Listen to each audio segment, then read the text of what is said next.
আউযু বিল্লাহি মিনাশ শাইতানির রাজিম বিসমিল্লাহির রহমানির রহিম। পবিত্র ইনজিল কিতাব 25 সূরা মূসা আয়াত 1 ক খ র। পবিত্র ও মহিমান্বিত কিতাব যা সর্বশক্তিমান সৃষ্টিকর্তা আল্লাহর পক্ষ থেকে আগত।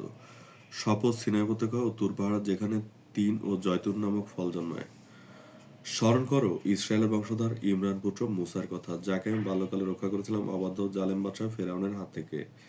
তার রাজত্ব ছিল বর্তমান মিশরের নীল নদের অববাহিকায়। লুক্সুর নামক শহরের নাম ছিল রামসেস ওয়ান বা লম্বা মানুষ বা ফেরাউন। তার রাজত্বে দুই গোত্রের লোকেরা বসবাস করত। এক গোত্র ছিল কীর্তি, যারা ফারাওদের বা রাজবংশের জাতি, আর এক গোত্র ছিল বনী ইসরায়েল, যারা ছিল ইয়াকুবের বংশধর, জেরুজালেম থেকে এসেছিল। একদিন ফেরাউন স্বপ্নে দেখল বাইতুল মুকাদ্দাস থেকে আগুনের কুণ্ডলী এসে ফেরাউনদের বসতি জ্বালিয়ে দিচ্ছে, কিন্তু কোনো বনী ইসরায়েলীদের ঘর জ্বালাচ্ছে না। অবাক করা স্বপ্ন দেখে সে ঘুম থেকে জেগে ওঠে ও ভীত হয়ে যায়। সে তৎকালীন স্বপ্নের ব্যাখ্যাকারকদের ডেকে পাঠালো ও এর ব্যাখ্যা জানতে চাইল।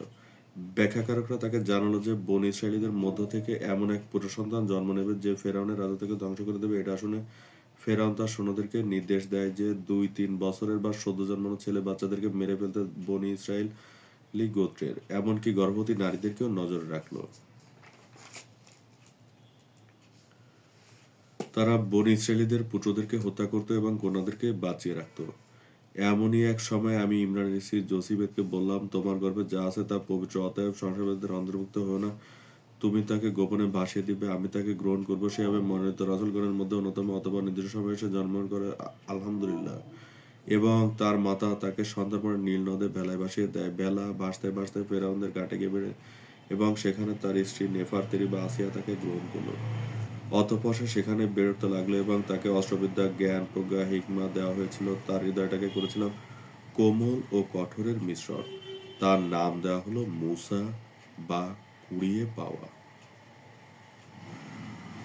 তার শরীর ছিল মেদিন, শক্তিশালী এবং লম্বা, আনুমানিক 6 ফুট 4 ইঞ্চি। প্রায় 18 বছর বয়সে সে রাজকার্যের নিমিত্ত বনী ইসরায়েলীদের বসতিতে যায় এবং সে পরিবারের সাথে পুনর্মিলিত হয়। বনী ইসরায়েলীদের উপরে ফেরাউনের অত্যাচার দিনকে দিন বেড়ে যেতে লাগলো। সে জেরুজালেমের প্ররোচনায় তার রাজ্যের বনী ইসরায়েলীদের চিরতরে নির্মূলের সিদ্ধান্ত নেয়।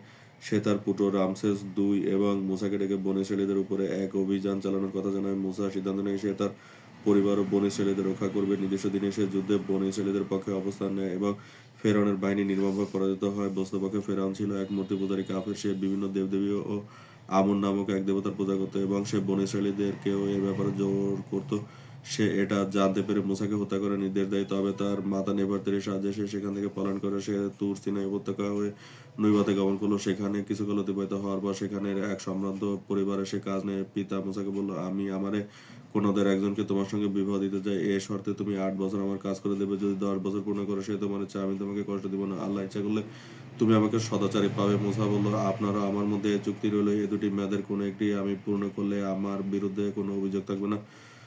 আমরা যে বিষয়ে কথা বলছি আল্লাহ তার সাক্ষী, আনুমানিক 30 বছর বয়সে তার বিবাহ সম্পন্ন এবং 10 বছরের চুক্তি। অথবা নির্ধারিত সময় এলে আমি তাকে স্বপ্নে দর্শন দিয়ে স্মরণ করো। সে সময়ের কথা যখন মূসা তার সঙ্গে বলেছিল, 2 সমুদ্রের মধ্যস্থানে না পৌঁছে আমি থামবো না, আমি যুগ যুগ ধরে চলতে থাকবো। তারা যখন উভয়ের সঙ্গে পৌঁছালো তখন নিজেদের মাঝের কথা ভুলে গেল। তার সুড়ঙ্গের মতো পথ করে সমুদ্রে নেমে গেল। যখন তারা আরো এগিয়ে গেল, মূসা তার সঙ্গে বলল, আমাদের প্রাতরাশ আনো, আমরা তো আমাদের এ সফরে ক্লান্ত হয়ে পড়েছি।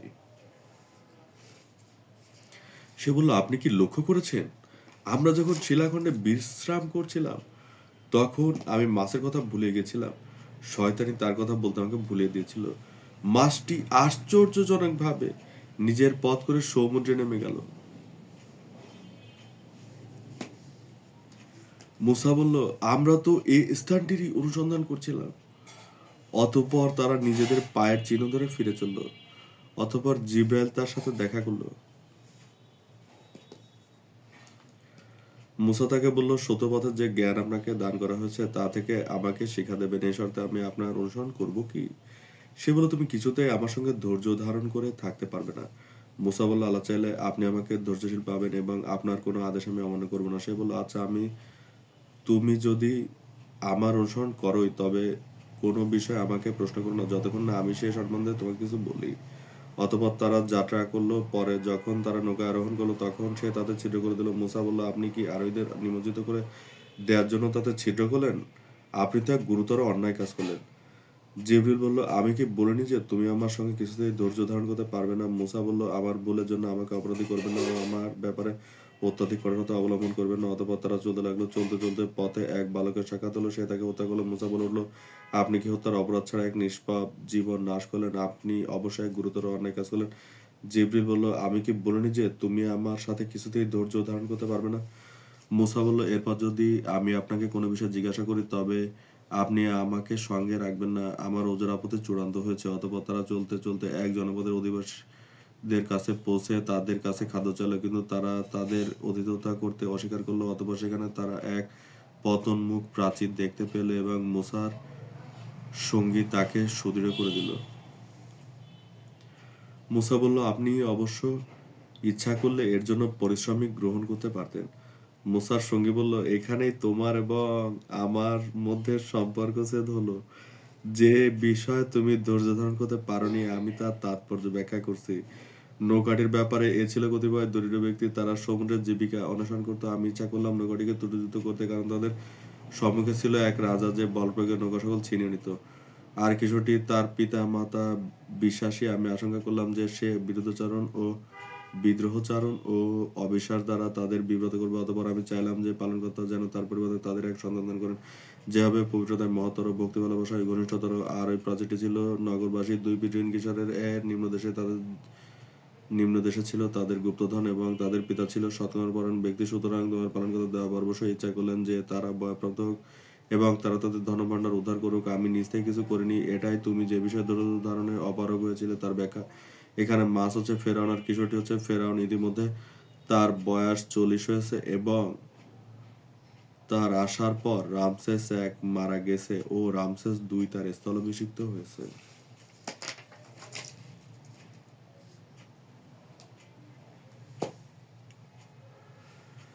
সে এমন ক্রুদ্ধ ফেরাউনের অত্যাচার থেকে বনী ইসরায়েলীদেরকে বাঁচানোর পরিকল্পনা করেছিল। সে ছিল সিনাই উপত্যকার নুইবা নামক এলাকার মাদিয়ান শহরের কাছাকাছি। এ জায়গায় গুপ্তচর বৃত্তির জন্য প্রসিদ্ধ। সে বনী ইসরায়েলীদের জন্য অন্তরে অস্থিরতা অনুভব করতে লাগলো এবং ভাবলো পুনরায় লুক্সোরে ফিরে যাবে।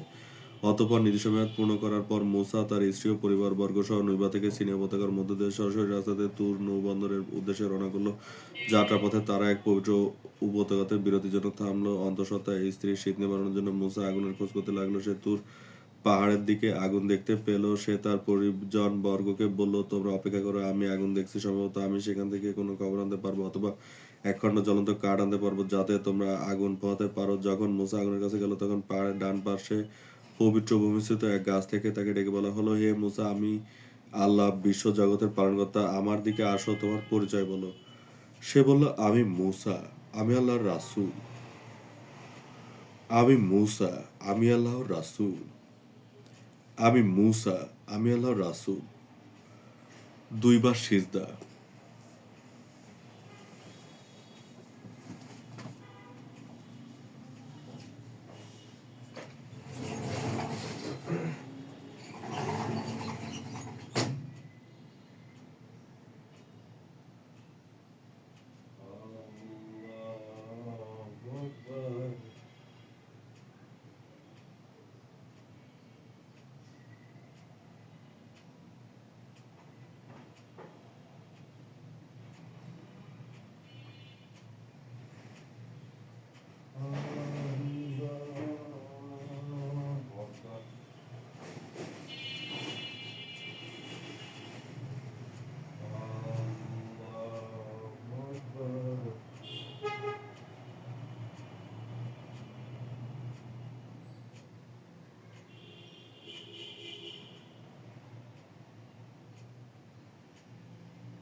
বিসমিল্লাহির রহমানির রহিম। আল্লাহু আকবর। আল্লাহই সবকিছুর মালিক, তিনি সর্বশ্রেষ্ঠ। এভাবেই মুসা 40 বছর বয়সে নবুওতপ্রাপ্ত হলো।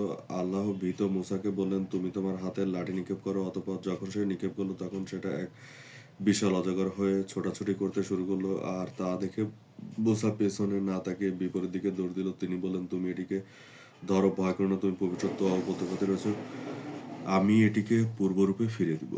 তোমার হাত তোমার বগলে রাখো, এ নির্মল উজ্জ্বল হয়ে বের হয়ে আসবে। আমি আল্লাহ, আমি ছাড়া অন্য কোনো উপাস্য নেই। নামাজ পড়ো, জাকাত প্রদান করো, মূর্তি পূজা থেকে বিরত থাকো, নিশ্চয়ই মূর্তি পূজারীরা জাহান্নামী। এসব তোমার এবং অন্যদের জন্য নিদর্শন স্বরূপ। ফেরাউনের কাছে যাও, নিশ্চয়ই সে সীমা লঙ্ঘনকারীদের অন্তর্ভুক্ত। মুসা বলল, হে আমার পালনকর্তা, আমার বক্ষ প্রশস্ত করে দাও, আমার কাজ সহজ করে দাও, আমার জিহ্বা জড়তা দূর করে দাও। আমার ভ্রাতা হারুন যথেষ্ট বাগ্মী, তাকে আমার সাহায্যকারী করে দাও। আল্লাহ বলেন, হে মুসা, তুমি যা চেয়েছো তা দেয়া হলো। তোমরা ফেরাউনের সাথে নম্র কথা বলবে, নিদর্শন দেখাবে, হয়তো সে উপদেশ গ্রহণ করবে অথবা ভয় করবে। তারা তোমাদের কোনো ক্ষতি করতে পারবে না। মুসা যখন তাদের কাছে আমার সুস্পষ্ট নিদর্শন গুলো আনলো এবং বলল, আল্লাহ এক, হয়তো আমরা তার প্রেরিত রাসূলগণ মাত্র। তুমি মূর্তিপূজা ছেড়ে দাও ও বনী ইসরাঈলীদেরকে তোমার অত্যাচার থেকে মুক্তি দাও এবং আমাদের সাথে যেতে দাও। পরিষদবর্গ বলল, এ তো অলীক জাদুমন্ত্র মাত্র, আমাদের পূর্বপুরুষদের সময় কখনো এমন ঘটতে শুনিনি। ফেরাউন বলল, হে পরিষদবর্গ, আমি ছাড়া তোমাদের অন্য কোনো মাবুদ আছে বলে জানি না। হে হামান, তুমি আমার জন্য ইট পড়াও এবং এক সুউচ্চ প্রাসাদ নির্মাণ করো। হয়তো আমি এতে মুসার মাবুদকে দেখতে পারি, তবে আমি মনে করি অবশ্যই সে মিথ্যাবাদী।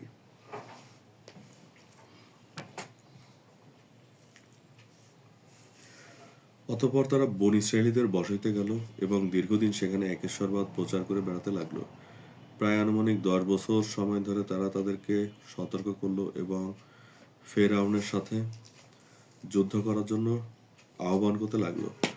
তবে তাদের কতিপয় ব্যক্তি অধিকাংশই মুখ ফিরে নিল। সুতরাং আমি তাদেরকে পাকড় করলাম এবং শাস্তি হিসেবে প্রথম পঙ্গপালকে প্রেরণ করলাম। তারা ওদের সমস্ত ফসল খেয়ে নষ্ট করে ফেলল। দুর্ভিক্ষ ও রোগগ্রস্ত হয়ে তাদের কতক মারা পড়লো। তারা বুঝতে পেরে মাপ চাইল এবং পুনরায় আবারও অবাধ্য হয়ে গেল। তারা কেউই যুদ্ধে যেতে প্রস্তুত নয়। বস্তুত ওরা ছিল এক অবাধ্য জালেম সম্প্রদায়, যারা তাদের অবাধ্যতার দরুন নিজেদের প্রতি জুলুম করেছিল। অতঃপর আমি তাদের উপর ঘূর্ণিবায়ু প্রেরণ করলাম, যা তাদেরকে 3 দিক থেকে আক্রমণ করলো ও 3 দিন 3 রাত ধরে প্রবাহিত হলো। তারা এবারও তাদের ভুল বুঝতে পারল ও মাপ চাইল এবং পুনরায় আবারও অবাধ্য হয়ে গেল। তারা কেউই মুসা নেতৃত্বে ফেরাউনের বিরুদ্ধে যুদ্ধে যেতে প্রস্তুত নয়। অতঃপর আমি তাদেরকে শাস্তি হিসেবে একে একে ব্যাঙ, রক্ত ও উকুন প্রেরণ করলাম। প্রত্যেকবারই তারা মাপ চাইল এবং পুনরায় অবাধ্যতায় ফিরে গেল। যখন মুসা বুঝলো যে তারা কোনোভাবেই যুদ্ধ করবে না, তখন সে পুনরায় ফেরাউনের কাছে গেল এবং বলল, তুমি বনী ইসরাঈলীদেরকে আমার সাথে যেতে দাও, তবে আমি তোমাকে ছেড়ে দেবো। লম্বা ফেরাউন বলল, হে মুসা, তুমি কি জাদু দ্বারা দেশ থেকে আমাদের বহিষ্কার করে দেওয়ার জন্য আমাদের কাছে এসেছো? আমরা অবশ্যই তোমার কাছে এর অনুরূপ জাদু উপস্থিত করবো। সুতরাং আমাদের ও তোমার মধ্যে একদিন ও এক মধ্যবর্তী স্থান নির্ধারণ করো, যার ব্যতিক্রম আমরাও করবো না এবং তুমিও করবে না। মুসা বলল, তোমাদের নির্ধারিত দিন উৎসবের দিন এবং সেদিন পূর্বাহ্নে জনগণ সমবেত হবে। অতঃপর ফেরাউন উঠে গেল, তার জাদুকরদের জমা করলো ও উপস্থিত হলো। অতএব তোমরা তোমাদের জাদুক্রিয়া সংহত করো, তারপর সারিবদ্ধ হয়ে উপস্থিত হও এবং আজ যে জয়ী হবে সেই সফল কাম হবে। তারা বলল, হে মুসা, হয় তুমি নিক্ষেপ করো অথবা প্রথমে আমরাই নিক্ষেপ করি। মুসা বলল, বরং তোমরাই নিক্ষেপ করো। তাদের জাদুর প্রভাবে আকস্মাৎ মুসার মনে হলো তাদের দড়ি ও লাঠিগুলো ছোটাছুটি করছে। মুসা তার অন্তরে কিছু ভীতি অনুভব করলো। আমি বললাম, ভয় করো না, তুমি প্রবল। তোমার ডান হাতে যা আছে তা নিক্ষেপ করো। তারা যা করছে তা গ্রাস করে ফেলবে। তারা যা করছে তা তো শুধু জাদুকরদের কৌশল। জাদুকর যেখানেই আসুক সফল হবে না। অতঃপর জাদুকরেরা সিদ্ধান্ত হলো ও বলল, আমরা হারুন ও মুসার পালনকর্তার প্রতি বিশ্বাস স্থাপন করলাম। ফেরাউন বলল, কি আমি তোমাদের অনুমতি দেওয়ার পূর্বেই তোমরা মুসাতে বিশ্বাস স্থাপন করলে? দেখছি এ তো তোমাদের প্রধান, সে তোমাদের জাদু শিক্ষা দিয়েছে। সুতরাং আমি তো তোমাদের হাত পা বিপরীত দিক থেকে কেটে ফেলবই এবং আমি তোমাদের খেজুর গাছের কাণ্ডে শুলবিদ্ধ করবই এবং তোমরা অবশ্যই জানতে পারবে আমাদের মধ্যে কার শাস্তি কঠোরতর ও অধিক স্থায়ী।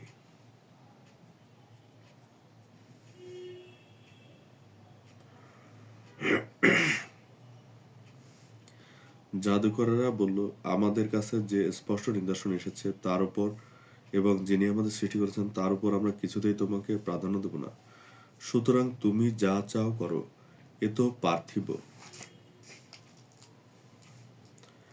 আমরা আশা করি আমাদের পালনকর্তা অপরাধ মার্জনা করবেন, কারণ আমরা মুমিনদের মধ্যে অগ্রণী। আমি মূসার প্রতি এ মর্মে ওহী পাঠিয়েছিলাম, আমার বান্দাদের নিয়ে রাত্রিতে বের হও, তোমাদের অবশ্যই পশ্চাদমন করা হবে। অতঃপর ফেরাউন বিভিন্ন শহরের লোক সংগ্রহ করে পাঠালো এ বলে যে, বনী ইসরায়েল তো একটি ক্ষুদ্র দল, তারা তো তোমাদের রাগান্বিত করেছেই, এবং আমরা তো একদল সদা সতর্ক।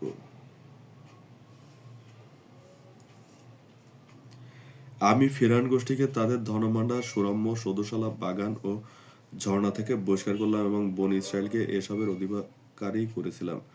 তারা সূর্যোদয়কালে তাদের পশ্চাৎপদ করেছিল। লোহিত সাগরের প্রথম শাখা সুয়েজ সাগর পার হয়ে তুর নৌবন্দরে পৌঁছায় তারা।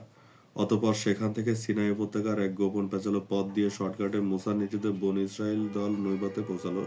অন্যদিকে ফেরাউন তার হামান, ঘোড়ার রথ, সৈন্য সহ সদলবলে সুয়েজ সাগর পার হয়ে লঙ্কায় তাদের দেখা করলো। মুসা ততক্ষণে বনী ইসরায়েলীদেরকে নিয়ে জেরুজালেমের নিকটবর্তী জর্ডান সাগরের এক নির্দিষ্ট জায়গাতে পৌঁছালো। অতঃপর যখন দুদল পরস্পরকে দেখলো তখন মুসার লোকেরা বলল, আমরা তো ধরা পড়ে গেলাম।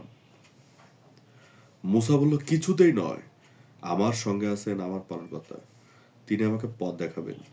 অতঃপর মুসার প্রতি আমি ওহী পাঠালাম, হে মুসা, তোমার লাঠি দ্বারা সমুদ্রে আঘাত করো।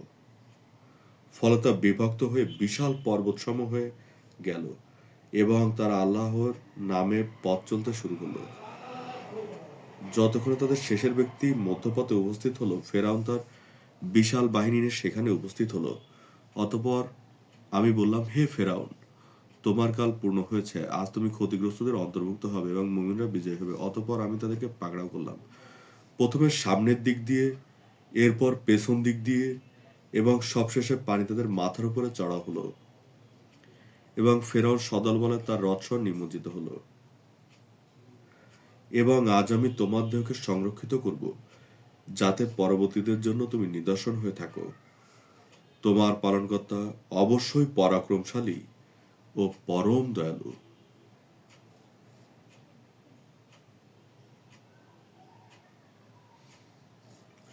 আমি বনী ইসরাঈলীদেরকে রক্ষা করেছি যাতে তারা আল্লাহর প্রতি অনুগ্রহ স্বীকার করে। তারা পার হয়ে এক পাহাড়ি প্রান্তরে অবস্থান নেয় যা বর্তমানে ওয়াদে মুসা নামে খ্যাত। তারা মুসার কাছে খাদ্য পানির আবদার করলো। আমি আকাশ থেকে তার জন্য মান্না ও সালাহ প্রেরণ করলাম এবং মুসাকে নির্দেশ দিলাম মুসা তার লাঠি দিয়ে পাথর আঘাত করতে। বনী ইসরাঈলীদের 12 গোত্রের জন্য 12টি ঝর্ণা দ্বারা উৎসাহিত হলো এবং যে যার জায়গা চিনে নিল। অতঃপর মুসা তাদেরকে তাদের রবের স্মরণ করিয়ে জেরুজালেম জয়ের যুদ্ধের কথা জানালো, কিন্তু তাদের কতকদের অধিকাংশই মুখ ফিরে নিল। প্রায় 10 বছর পর মুসা হতাশ হয়ে তুর নৈবাতে চলে এলো। বসতির দায়িত্ব ছিল তার ভ্রাতা হারুনের কাছে। আমি জিবরিলের মাধ্যমে তার নিকট তাওরাত নাজিল করি এবং ইব্রাহিমের পবিত্র পাথরে সে আমার অনুগ্রহে স্বহস্তে লিপিবদ্ধ করে। প্রায় 10 বছর পর সে ক্রুদ্ধ ও ক্ষুব্ধ হয়ে স্বগোত্রে ফিরে আসলো। তোমরা নামাজ আদায় করো, জাকাত প্রদান করো, আমার রাসূলগণকে বিশ্বাস করো ও সম্মান করো, এবং যদি আল্লাহকে বিশ্বাস করো ও উপযুক্ত ঋণ পরিশোধ করো, তবে তোমাদের পাপ অবশ্যই ক্ষমা করব। সেখানে সামিরী নামক এক কাফির সকলের অলঙ্কারগুলোকে জড়ো করে যে গোবর্ষ তৈরি করেছিল সেটাকে ধ্বংস করলো এবং হারুন সহ সবাইকে তিরস্কার করলো। অতঃপর তারা আল্লাহকে দেখার জন্য আবদার করলো, আর তারা মূসার সহিত পাহাড়ে গমন করলো, আর তারা ভূমিকম্পে মূর্ছা গেল। এবং এভাবে তারা জেরুজালেম জয়ের ব্যাপারে তাদের মনোবাঞ্ছা ব্যক্ত করলো। মূসা তাদেরকে প্রশিক্ষণ দিল। প্রথমে আম্মানকে দখল করা হলো এবং এরপর দুই দিক দিয়ে সুদৃঢ় উঁচু উঁচু দেয়ালে সুরক্ষিত জেরুজালেমকে আক্রমণ করা হলো। জেরুজালেমে একেশ্বরবাদ প্রতিষ্ঠা হলো। প্রায় 90 বছর বয়সে সে জেরুজালেম জয় করে এবং সেখানে গারশম নামক পুত্রকে ও এলিজা নামক পুত্রকে শাসনের দায়িত্ব দেওয়া হয়। আর হারুন গোত্রেরা ছিল অধিকাংশই ধর্মযাজক। প্রায় আনুমানিক 123 বছর বয়সে আল্লাহর রাসূল মূসা স্বাভাবিকভাবে মৃত্যুবরণ করেন। আমরা আল্লাহ থেকে সৃষ্ট ও তার নিকট প্রত্যাবর্তনশীল। তার কবর ওয়াদি এ মূসাতে অবস্থিত। বাচ্চা বয়সে ঈসাকে যখন জনৈক ব্যক্তি জিজ্ঞাসা করেছিল, স্মরণ করো, ঈসা বলেছিল, আপনি আল্লাহের নাম নিয়ে মৃত সাগরে যেখানেই হাত দিবেন সেখানেই তা পাওয়া যাবে। অতঃপর তা পাওয়া গেল। ফেরাউন, তার রথ ও ডুবে মরা অসংখ্য সৈন্যদের সংরক্ষিত দেহগুলো, যা আজ তোমাদের জন্য নিদর্শন স্বরূপ। স্মরণ করো হিজকিল, স্যামুয়েল, ফিনি ও জারজিওস এর কথা। এরা ছিল আমার মনোনীত রাসূলগণের মধ্যে অন্যতম। নিশ্চয় তোমার রব সর্ববিষয়ে সম্যক অবগত। সাদাকাল্লাহুল আলিয়্যুল আযীম।